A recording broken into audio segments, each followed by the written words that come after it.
Hi folks, and welcome to this week's Skippy Track Guide at Tsukuba? Is that how you pronounce it?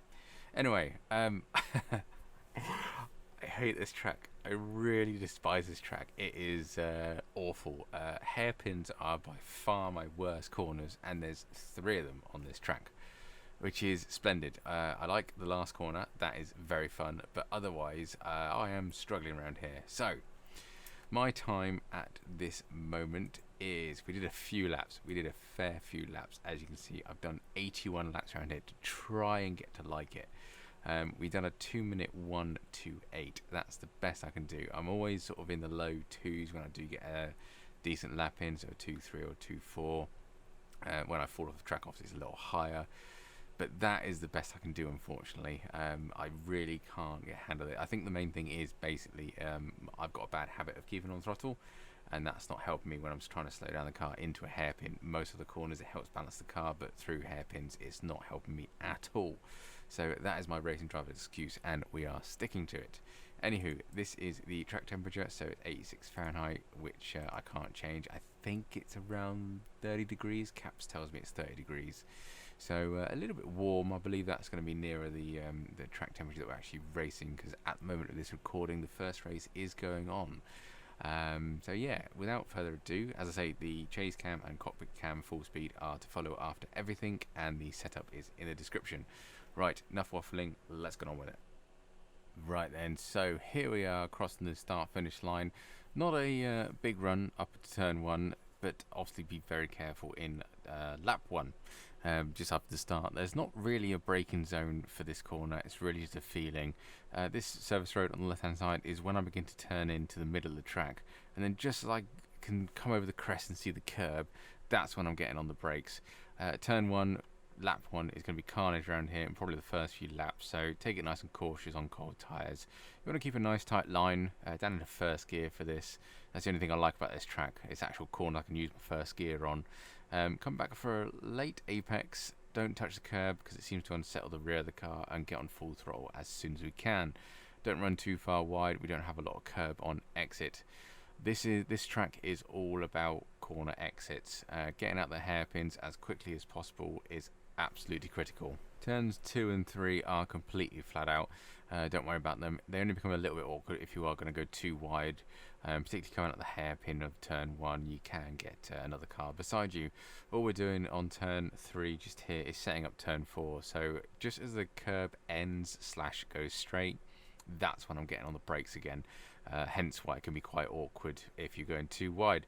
All the way down into first gear again. Try and brake all the way into mid corner, and then late apex as best we can. Look at the steering angle, it's virtually going back on itself. Wait until you know you're not going to run wide here. It's really easy to get on throttle too early and push wide. There's not a lot of curb, and the grass will turn you around facing the other way, so not very good at all. Turn 5 is actually a really fun corner. A couple of bells of the left hand side, or the yellow wall, or whatever you want to call it, before the end, maybe 5 or 6. Start turning in, slight lift on throttle, not too much. You want to aim for that, so the right hand side tyres want to go straight across it. The car won't like it too much hitting the bumps, but it will be able to take it, not a problem. We don't run too wide. As I say, the curbing is there, but it ends quite quickly, so we may as well avoid that the best we can. We do cut the grass a little bit on the left hand side, doing a Valtteri Bottas, doing the mowing services for the circuit. All we're trying to do here around turn 6 and 7 is trying to minimise steering angle. Don't lift off at all. And all we're doing really is preparing now for turn 8. So green concrete stuff on the left hand side, just that comes to an end. We're standing on the brakes extremely hard. About 90%, 80%. As long as you're not locking up the front tyres, you should be all golden. Again, one of the apexes, I've been taking late apexes on. Whack on the steering angle you can see there, and get on full throttle as soon as we can. But again, we don't run a I can't speak that. Don't want to run wide. There's not a lot of curbing, as I say, and it's just a grass there. If you do get on it and you still turn the car, you're going to be facing the other way. The longest straight on the circuit, so this is going to be primarily where most of the overtakes are going to happen, which is a real pain in the rear end, because turn 9 is very fun and quite fast considering the other speeds of the corners around here. If someone does come alongside you, just let them go. To be honest, it's going to be easier. Turn 1, you should be able to get them straight back, providing you get a better exit out of turn 9. All we're doing, keeping straight down the track. I should have sped this up really, because I feel like I'm waffling a little bit, but hey ho, we'll gloss over that. You want to spot your braking point about now. It's that first blue bale or bag or whatever you want to call it, just there. So a little jab on the brakes, down to third, quite a wide turn in, and then as the green tarmac starts over there on the apex, that's when I start getting the car back into the corner. We want to be on full throttle as soon as we can to maximise the exit on this corner. You can see our full throttle very early, and the car settled down quite nicely to come back just as the curve ends. We probably had another foot there to spare, but we can take a little bit more speed and turn a little bit earlier.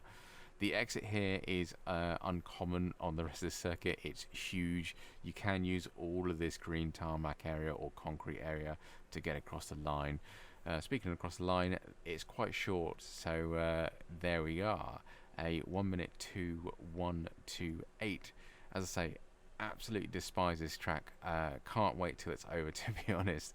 Really struggling around here myself. Let me know how you guys get along. I'll be very interested to see if you do enjoy this track. I much prefer VIR that was last week, to be honest.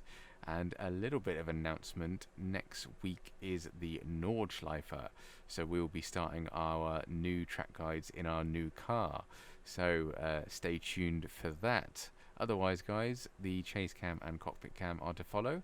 I'll catch you on the next one.